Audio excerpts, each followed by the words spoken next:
This episode originally aired on my solo podcast, Maximize Your Day, but it's too powerful not to bring back. Now, as part of Married to the Hustle, the show I co host with my husband and business partner, Alex, we're expanding the conversation around mindset, boundaries, and what it really takes to thrive in life and business. The value hasn't changed, but the perspective has really deepened. And honestly, some of these insights hit even harder now. So let's get right into it. Enjoy the listen.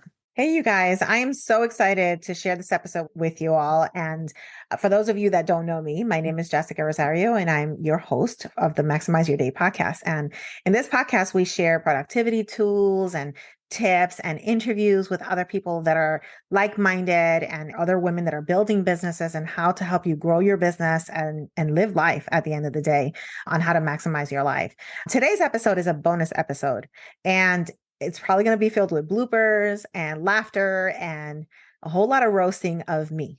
So I have the honor and pleasure to interview my two daughters for this Mother's Day feature of the podcast. And without further ado, I'd love for you guys to introduce yourselves. Tell us your name, your age, and your industry. What do you do?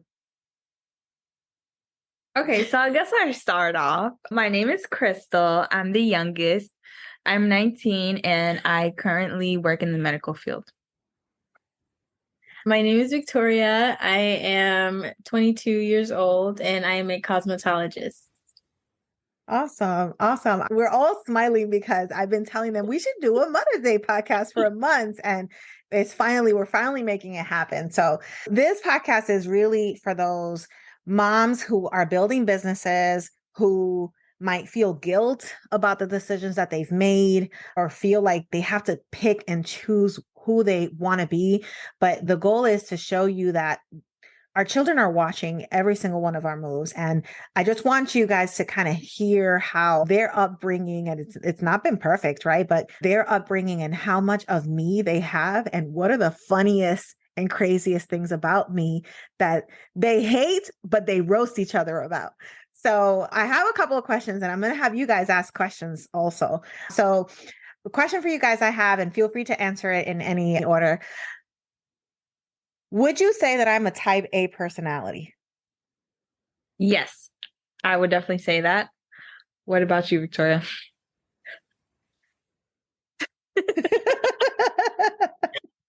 Can you explain what is a type A personality? Yeah, exactly. There goes, I keep forgetting I'm interviewing my kids, right? So I need to explain better. So I tell you, this is so good. So a type A personality is someone who is very focused, very driven, loves checklists, likes to plan, is not spontaneous at all, and just needs to always be planning ahead, and everything is like rigid and structured. So so now she's shaking her head. So yeah. So you both say that I am a type A personality? Yeah. Yeah, I would definitely say type A, but you do have everyone needs a little spunk or splash of type B just to keep it interesting. Mm-hmm. So yeah, definitely type A though. More than nothing. Okay. So what would you say of you guys knowing who I am as your mom? What would you guys say is the one thing that you guys think that you each individually got of me? I feel like I got my creativity from you a little bit, my ability to want more things in life, and ability to try at least my best to plan stuff out for me and my family. Mm-hmm. I love that. For me, I would definitely say routine. I can't function without a routine, without a little checklist, without just like planning, having something planned, like that kind of stability. That would definitely be it. Yeah, I could definitely see that. I remember being a single parent for some years when I was living in New York. On the weekends that you guys had to stay at your dad's, y'all would literally write a checklist of how many pants you needed to take, how many shirts, I remember that. Yeah. And it was so good. You. I still do that actually. I Socks, still do that. accessories, Yeah. everything. Yep. That's I true. actually still do that. I'm not gonna lie. Like I do that with Josiah. So like I'm very like, do you have this? Do you have this? Do we have this? Do we have this? Like always, always. I love that. So would you say that that was a good thing?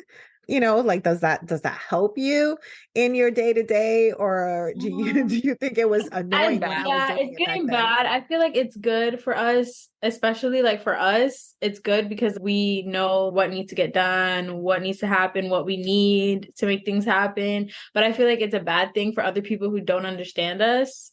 And it can come across, sometimes it can come across as pushy or bossy if you want things done a certain way in a certain order.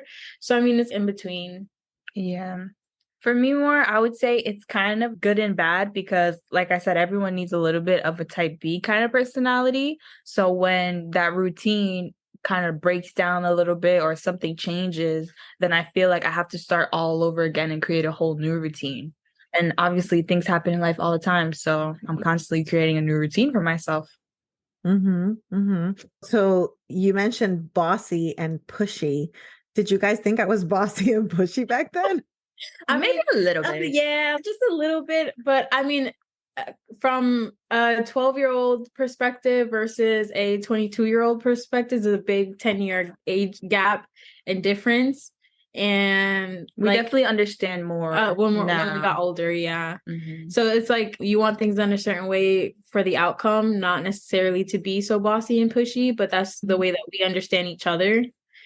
So Awesome. So you guys have been with me through thick and thin, right? And you guys experienced my growth in the corporate world and the relocation to Florida, and then growth in the corporate world here in Florida, and then transitioning into entrepreneurship.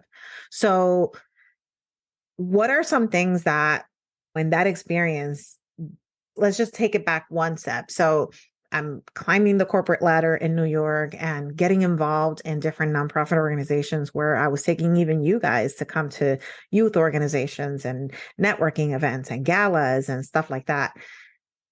What would you say were some of your highlights growing up with a career mom? I have a few. You want to go first? I would say one of mine would be having that opportunity to get involved in your parents' job at a young age and being those kids that your coworkers know or that those nonprofit organizations that you were also enrolling us into for camps and after school, things like that. It was definitely cool to have you involved and have someone know your mom, makes you feel a little more safe and comfortable. I would say that for me.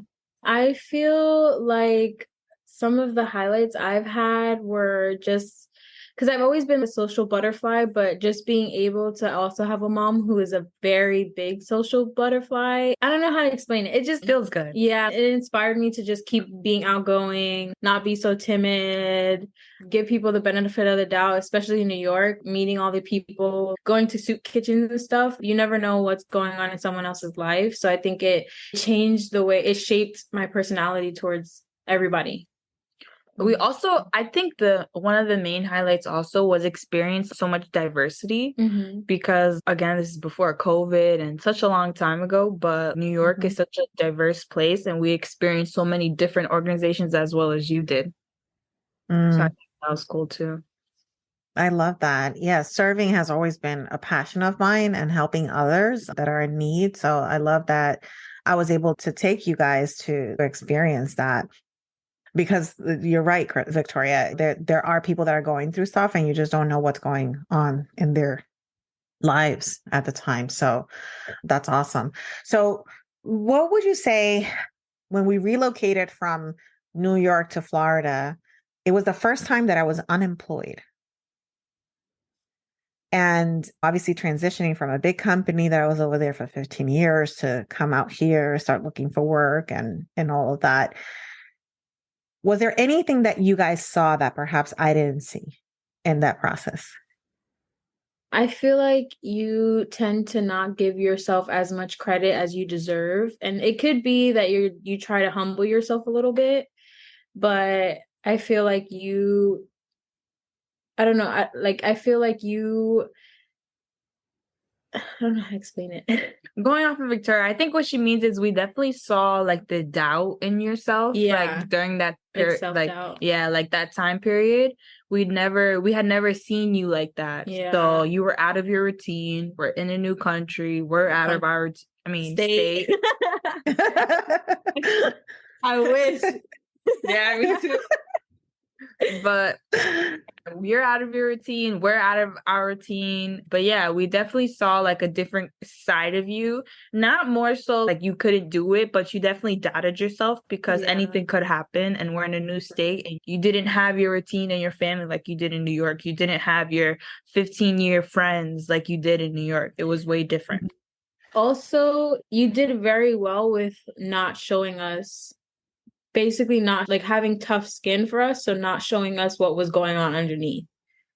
So everything that you went through, everything that you've gone through and you've done, you always put like your best foot forward. You always put a smile on your face, even though you don't want to. So I think that was a little inspiring as well. Making that big change, especially with two teenagers, because we were preteens, which is worse. Yeah, way worse. Well, that's a great segue since you bring that up. So, for those that are listening to the podcast, we made a big decision to relocate from New York to Florida in 2015. And I knew it was risky, but I also knew that the quality of life that I can give in New York was very different than the quality of life that I can give in Florida. And that was the main reason that led me to relocate. But as they said, they were preteens.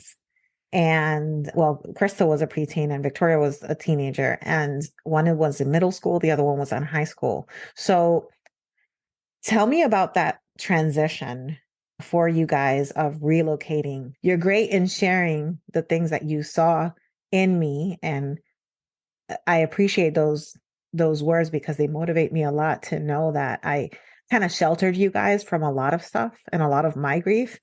But what did it do for you guys when we relocated? For me, when we relocated, at first, it was kind of hard for me because, again, I feel like I'm more of type A personality like you. And yeah, I can be outgoing when it comes to schoolwork and things like that. But really socially, I did feel like a little awkward and lonely. And again, I was out of my routine. So it was hard for me to adjust, definitely. Mm-hmm. I feel like I don't think it was hard for me to adjust. I think I wish I would have just focused in school, if that makes sense. I feel like the big change and the big adjustment, I was so focused on, I don't want to move to Florida and be alone, like not have any friends and be a loner. Being a social butterfly, like I just focused way too much on my environment and my social life instead of my schoolwork.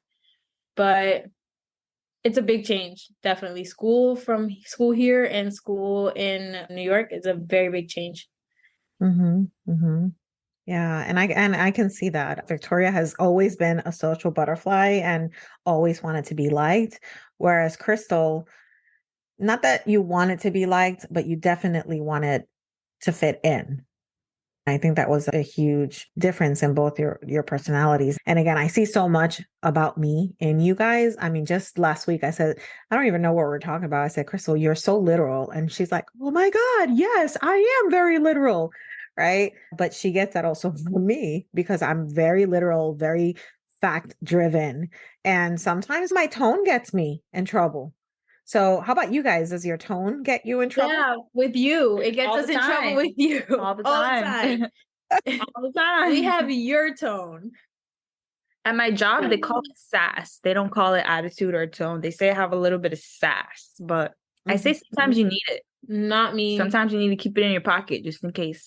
I don't keep it in my pocket. I keep it up front. Yeah, our tone definitely affects us a little bit. Right. So people can immediately judge and say that we have an attitude problem. But I always say, you want to hear it from me. You don't want to hear it from somebody else. You just want to hear it straight from me. Yeah. So but it's never I love that. bad intention. Yeah. With the bad intention. Right. No. I agree. Alex tells me all the time, it's the tone, babe. It's the tone. And I'm like, all right. You know, And it's funny because my tone is great when it's leverage. So what do you guys call me? A Karen? Yes. Oh, So when it's time for me to step in customer service and demand what I paid for, or step in and call someone out, right, on their nonsense, my tone is great then, but it's all the other times that it's not also great. So take that for what it is, right? Uh-huh. I think it's more so intimidating to people who don't know you. Mm. It just comes off as intimidating, especially if people, because you're so confident in the way you speak in your words that other people aren't. So when you speak the way that you do, it comes off intimidating to them.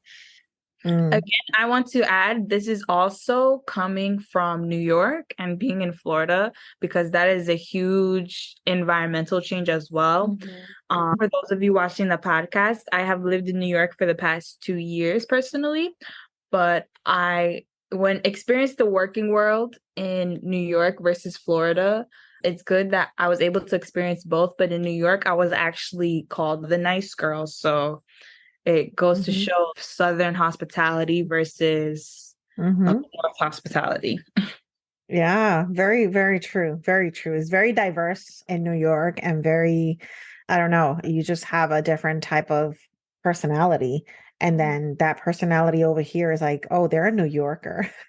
Yep. Like, Exactly. like if it's something bad, it's like, I wear a New Yorker with a badge of honor. Yeah. I still have a 516 area code, just saying. So I wear that with a badge of honor, and I'm okay with it. And those that learn to know me, they learn to love me is the ultimate goal. And if they don't, whoops, sorry. Awesome, awesome. Well, I love this. So I guess, do you guys have questions for me? Because I have a bunch of other questions. Yes, we do. Ooh, do tell. So one of my questions was, how has being a mom influenced your entrepreneurial journey? Hmm. That was the first part. There's two parts. That is a great question because, in fact, I was going to now explore the entrepreneurial journey. And I was talking to a friend earlier today, and she asked me, aside from fear, why didn't I leave the corporate world sooner? And it wasn't just fear of the unknown, it was the fact that you guys depended on me. And knowing that you guys depended on me made the leap to the entrepreneurial side scarier than it really should have been. So if I was to take that fear away, I would have taken the entrepreneurial leap sooner, because one of the things that it did for me is that it gave me a lot more freedom and flexibility to work my schedule the way I want to. And I regret not having that when you guys were in your most pivotal ages of preteen and teenagers. Besides flexibility, this is the part two. How have you Mm. managed being a mom and an entrepreneur versus being a mom and working a 9 to 5, besides the flexibility? Besides the flexibility, I think, that's a great question. I think for me is knowing that my income and my results are based on my effort. Whereas in the corporate world, you clock in, clock out, you get paid for it, right? And don't get me wrong, I was making great money because I didn't have just a job, I had a career. But I think for me was the ability to know that my results were directly related to my efforts. So the better my efforts, the better I can provide for my family. The Great answer. questions. Great Yep. questions. Okay, so how do you feel about one of your daughters not wanting to be an entrepreneur versus the other one wanting to Mm. pursue that? Girl, I think the one that doesn't want to be an entrepreneur eventually will become an entrepreneur. But I think we all have different personalities, right? At the end of the day, is what we choose to do. At your ages, I wanted to be, and I don't know if I've ever shared this with you, I wanted to be a flight attendant. My grandmother, from the moment she was born, well, the moment I was born, rather, she told me that she wanted me to be a flight attendant. So I heard that all of my life until she passed away. I was talking about this the other day with someone, and I said, my grandmother wanted me to be a flight attendant, but what I do now is I help the businesses soar. And that kind of led me to feel like, you know what? I'm still in my element. I'm still walking in my purpose and passion. So, because I've been in both worlds, I can see the importance of both. There's power in being in the corporate space or in the medical field. I mean, Crystal has a stomach for that medical stuff. I could never do that, right? But there's power in those types of traits because you guys are our future, right? When we think about it, which is pretty scary now that I'm looking at them and I'm like, y'all are our future. Wait a minute. That's a joke. That's a joke. But but we need doctors, we need attorneys, we need people in the medical field, we need people that are specialized. Imagine needing to have heart surgery and there's no surgeon available to operate on your heart, right? So we need that. We need those fields. And I don't think there's anything wrong with that. Growing up, I always thought Crystal was going to be an attorney. There were times that I would have a conversation with her and I would have a conversation with her and say, Crystal, and this is not up for debate. And don't ask me why. And there were many times that I would say something and she'd be like, can I ask a question? No, you cannot ask a question. I already said what I had to say. So the answer is still no. But I always thought she was going to be an attorney because everything was always up for a debate. And now that I look back, I'm like, man, that was hilarious. But she was always ready to ask why. Crystal didn't need to know why the sky was blue. She needed to understand why was it blue in different places, why it looked gray in New York, why was it blue in Florida, and why did it have clouds in it, and why were there planes up there? I mean, you were very, very, very interested in everything on No a wonder. much deeper level. No wonder. So I think for being in the medical field, I think that's something that's necessary. And I don't think there's anything wrong with that. And then on the other side, on the entrepreneurial side, there's a level of creativity and wanting more that the power of kind of building your own time and your own schedule and your own life on your own terms, it just does something for you. And I've experienced that now. Most of you guys know I'm a grandma, right? So Victoria made me a grandma and Josiah was born in February. And when Josiah was born a couple of weeks early, I disconnected. I think I was out for about two weeks or more, just trying to be available to help her, trying to figure out what I needed to do with my schedule, switching client appointments because all my clients knew that my daughter was having a baby, that my baby was having a baby, right? So having the flexibility to live life and work my schedule and my own terms, I thought that was very powerful. So to answer your question, I know that was a long answer, but to answer your question, I don't think there's anything wrong with either version. The reality is, where do you want to be? Being in a career when deep down inside you want to be an entrepreneur, that's painful. And then the other way around, being an entrepreneur when deep down inside you know you're not cut for it, then there's other opportunities there for you. So I think you should pursue what you choose to pursue in your life. That's such a good answer. I really appreciate it. She's being sarcastic. It really is. It's a good answer. It's something to think about. Another one for you is, I mean, you kind of discussed a little bit of how having a grandson impacted your journey with your businesses. It's good to have that flexibility, but also have you planned on, or have you thought about passing on any of your businesses down to generation, or is it something that you wanted personally and just maybe wanted to sell out to the world?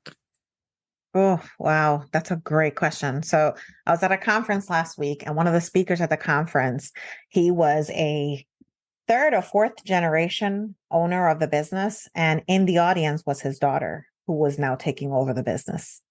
And I thought that was such a neat thing to see, knowing that we have a commercial cleaning business here in Central Florida. It's a thriving business, growing. We've got a team and we have an office as a brick and mortar here in Winter Park. I know there's more. I know that you guys are still at a young age, that you want more for your lives and probably not want to get wrapped up in the trenches, as they call it, in building the business, because we're still in building mode, right? We're still relatively new when you think about it, even though we've been very successful. So that part, I don't know that it attracts you guys, but I definitely do see that once the business is solid, I would love to pass the baton and have you guys step in the leadership team to help move the business forward with Alex and I in the advisory seat. But we're not there yet, right? But I would love to see generations of generations taking over the business. Good to know. Good to know. So my question is, who are you doing this for? Like what's your why? Who's your why, basically? Yeah. So I think when I started the entrepreneurial journey, I was doing it alongside the corporate space. So at that point, I knew that I was doing this for you guys. Yes, for me too, but for you guys, because I wanted to be able to give you guys a better future. I think right now, as time has moved on, I've really grown significantly in my faith in the last few years. And that has been huge for me, knowing that when we have a talent and we don't put it out there, we're only hurting the people that we are called to serve. And if there's a purpose and passion in my heart and I hold it for myself, that I'm doing a disservice to those people that are waiting for me. So while I do everything for my family, and now for my grandson, for Josiah, Alex and I talk about him every day, all the time, right? We're so in love with that little boy. But knowing that there's much more than that, because when we take things for ourselves, that's the selfish side of us. But the truth is that we're all given these talents and gifts that we've been called to share with other people. And the same thing goes with you guys. You know, Victoria, I know you're in cosmetology, and one of the things that you used to say is, I help women. What was it? I help women look beautiful. What was it? Look as beautiful as they feel. Right. And you know, when you have a cosmetologist saying something like that, well, I do hair, right? They can say I do hair all day long, but when you say that you help them look as beautiful as they feel, that's a powerful statement. So you know you're called to serve other women, right? Through that. And then the same thing for you, for Crystal, is the medical side. You know, I want to help other people. I remember there was a story that you shared with me of a woman that I believe was bleeding in the reception at your office where you were working at, and there was no doctors that were there to help.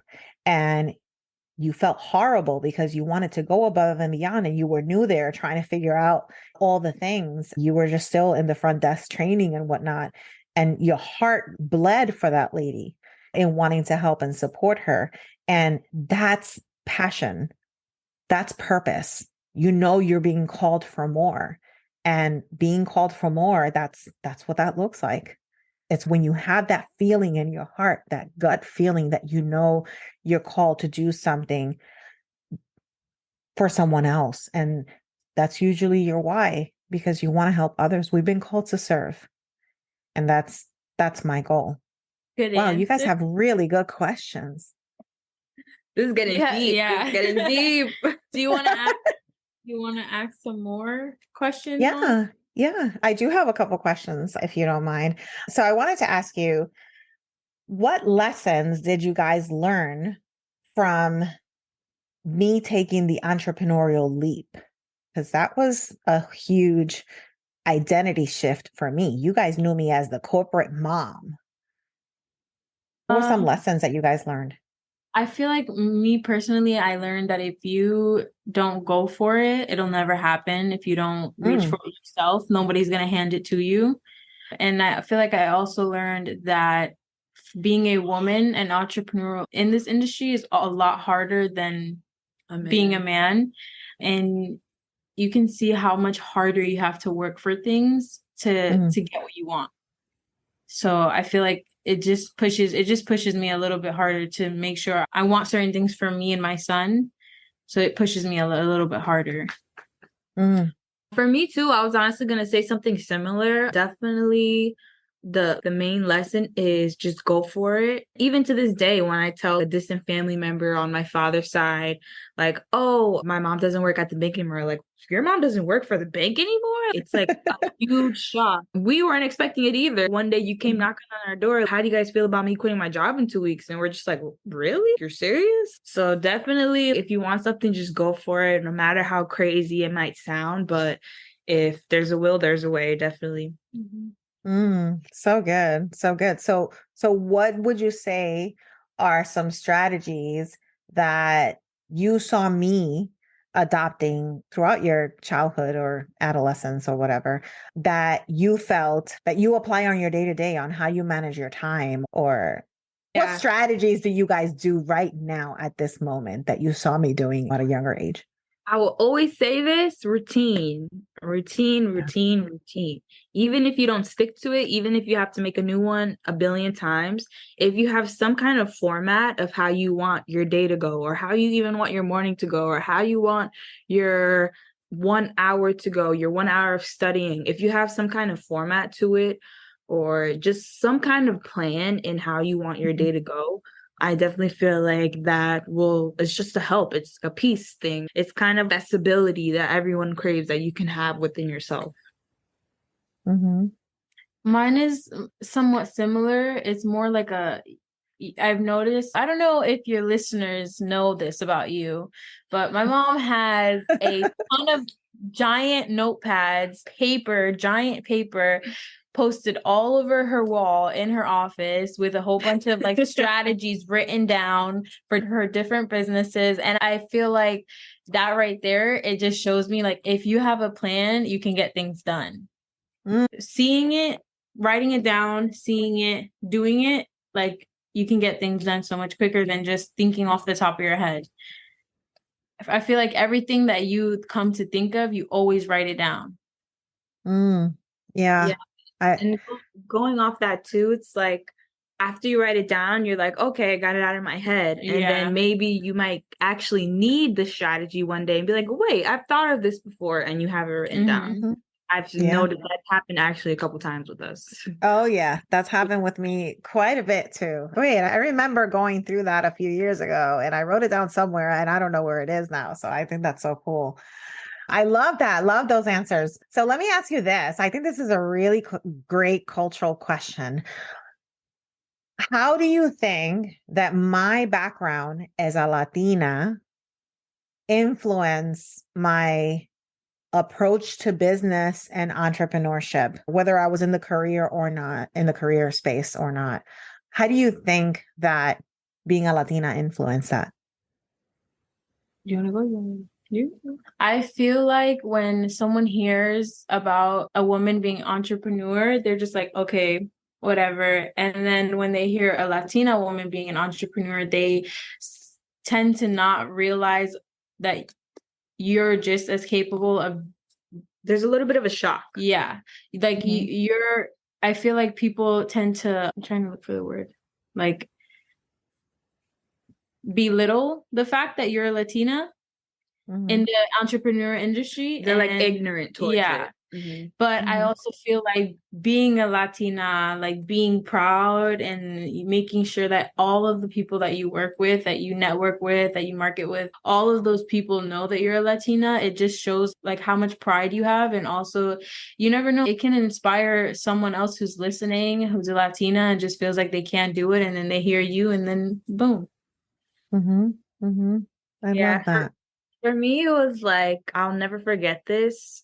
There was one day where I'm not sure if during the time period, maybe you were the only Spanish speaking person within your branch or something like that, but you were on the television for being recognized as a Latina woman for some kind of award. I don't remember, but I just thought it was very cool to see my mom be recognized for something that I'm also a part of as well. And that could be maybe be me one day, or I can use kind of like that inspiration to my advantage and take it to where like being a Latina means you can be something, and it means you can be something even more because you are a Latina. That's so good. That's so good. I think that my proudest moment in my career was when I was at my former credit union in New York, and one of my bosses, Bob Hoppenstedt, if he ever hears this podcast, I hope he reaches out.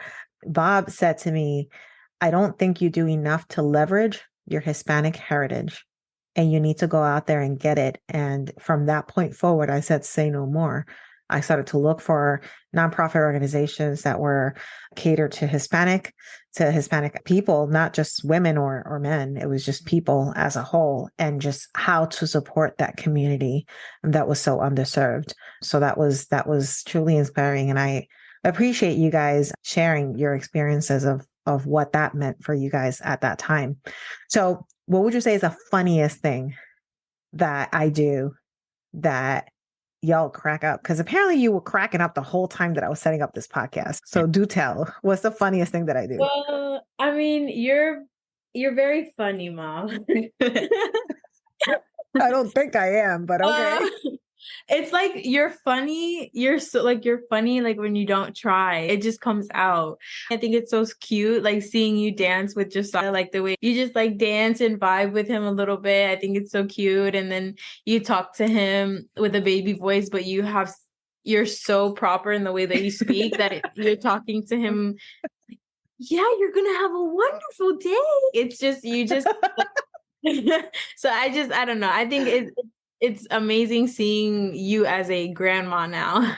And I think that's like the funniest thing that has happened so far. The funniest thing for me is all of your freaking gadgets. All of your gadgets. Literally everything. I'm like, Your table. Yeah, your cool table. I'm like, I want some kind of pen, or I want this kind of post-it note, or I want this notebook in this size and this color. And This you were printer. like, I have that. Oh, I have that. Oh, I have that. Mhm. And then like before we're starting our podcast, we're laughing because we're testing out our mic and making sure our video looks good. And then you're like, oh, I forgot my microphone. And you actually pull out a whole microphone. We're like, oh, it's getting serious in here. That's hilarious. It's funny for those in the audience that are office supply addicts. Yes, I am addicted to office supplies. I cannot walk into an office supply section without buying something. And sometimes I don't even use it because my kids take it, but it's just so cool. I love all kinds of office gadgets. And yes, I have a standing desk.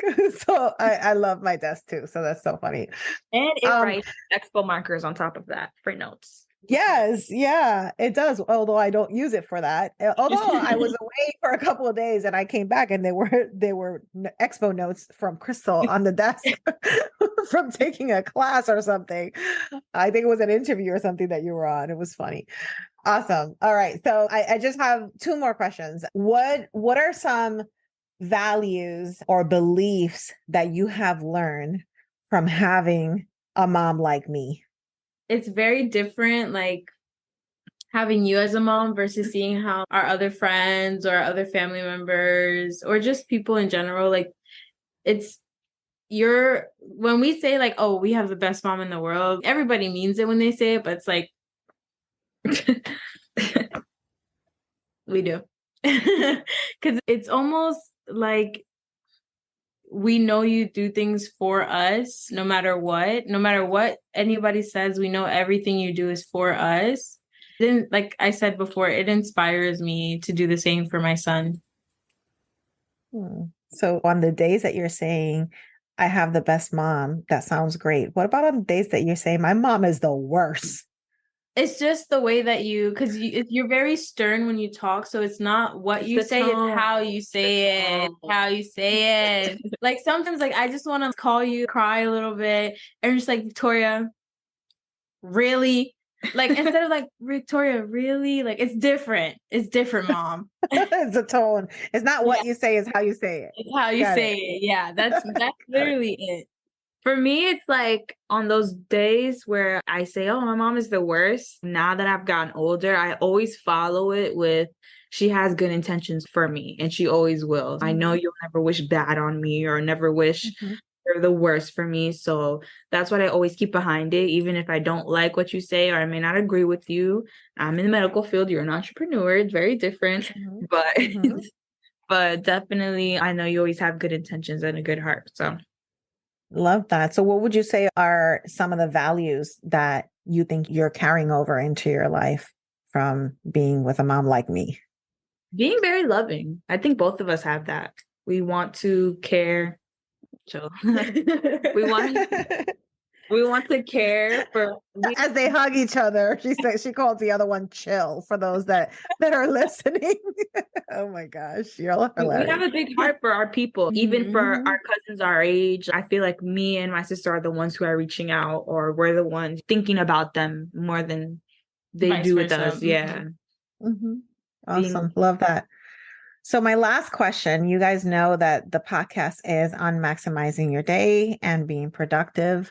If you were to speak to someone out in the audience right now that's listening, that let's do it both ways, that is a mom and has children, but it's also living the hustle life, right?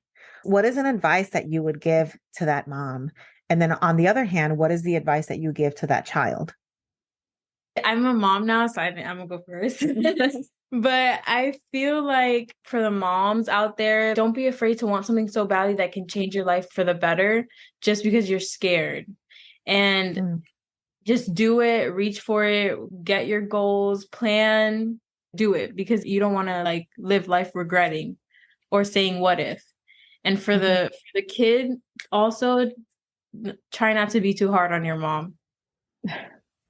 For sure. Because as a kid, you don't understand what. I'm gonna cry. As a kid, you don't understand what's happening to you or to your mom and what's going on. So try not to take, because they're already having it hard enough. So having a kid who's making it more difficult just because you're stubborn or disrespectful, it doesn't make it any better. It makes it 10 times worse for the mom because they love you no matter what, and they're not going to turn their back on you like as if they were just a friend. So mm, Yeah, I would say for the moms out there, definitely I agree with Victoria. Just go for it. Don't let nothing stop you. Even if, whoever you're doing it for, if it's yourself, don't feel bad about being selfish per se. I'm saying this with quote marks with my fingers. Don't feel bad about being selfish because at the end of the day, if you are doing it for you, if it's going to make you happy, you being happy will make you a better mother for your children. So I feel like it all will tie together at the end because being a mom doesn't go away no matter how old you get. So definitely. And for the children, just don't take anything personal. At the end of the day, we're all in living this life on our own. We have to love the people who are around us, and we're living this life on our own. So you can't get too emotional or too, I don't want to say involved, but mhm. you can't let those feelings of feeling like your mom is missing out on you or she doesn't care about you or she's being selfish with her time. Like you have to understand everything she's doing is initially going to be for you anyway. So definitely, yeah. I love that. I love that. And it's such a timely conversation because this podcast episode will be aired on Mother's Day 2023, which is May 14th. And that's a conversation between a 22-year-old, a 19-year-old, and a 47-year-old mom. And so there you have it. I hope you guys laughed. I hope you had a takeaway. And if you did have a takeaway, take a screenshot of the episode, post it on social media, share your feedback, your insight. I'd love to hear it and respond to any questions that you may have.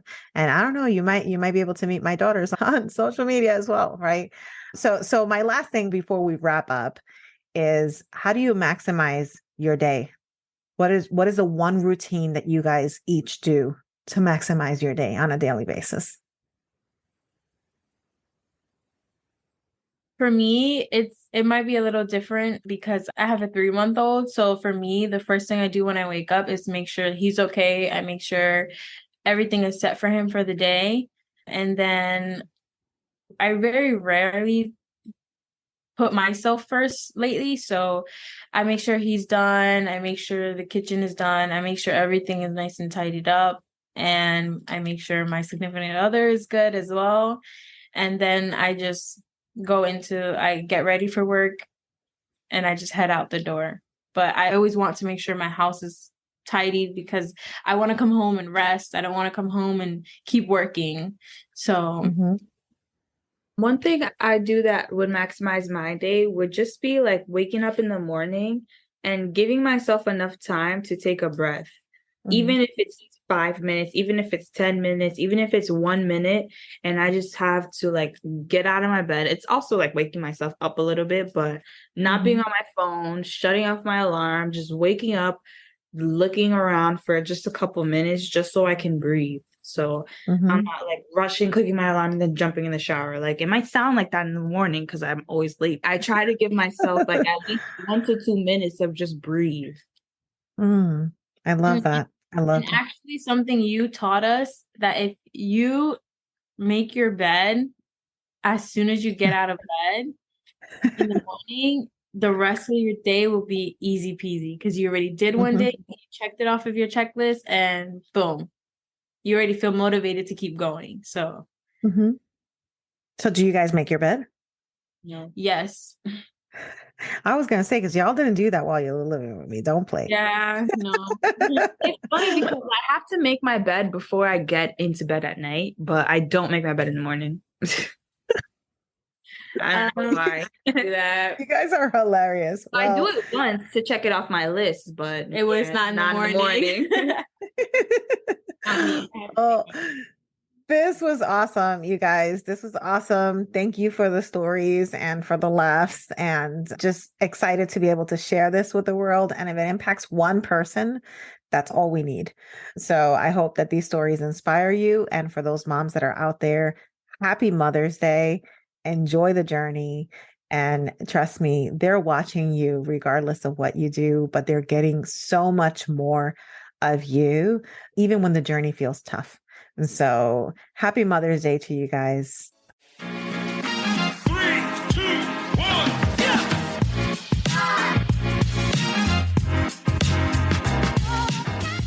That wraps up another episode of Married to the Hustle. We hope you enjoyed today's show and found some inspiration and practical tips to apply to your own business journey. We love hearing from you, our amazing listeners.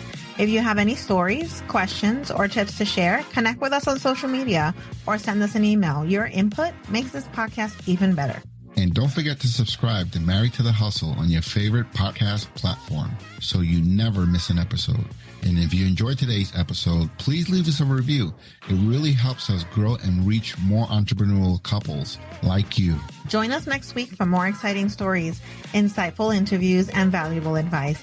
Until then, keep hustling, keep thriving, and keep loving what you do. Thanks for tuning in, and happy hustling. Wanna hear you go.